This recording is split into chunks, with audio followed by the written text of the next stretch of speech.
Salve, sono Giovanni Scioni, sono rappresentante legale della società Natural Power.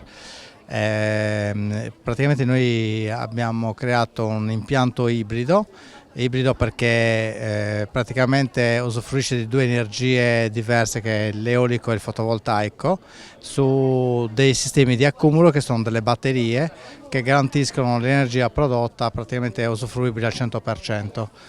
Questi impianti sono volti a piccole famiglie, unità abitative piccole e medie grandi e anche piccole e medie industriali. L'autonomia viene calcolata con chi la percepisce, quindi si stabilisce prima quanta autonomia si vuole ottenere, ma possiamo partire da un 10% a un 100% di autonomia. Si fa un dimensionamento in base alla produzione e alla capacità delle batterie per ottenere poi il 100% dell'autonomia. Una cosa molto importante quando si raggiunge il 100% dell'autonomia è che non si è più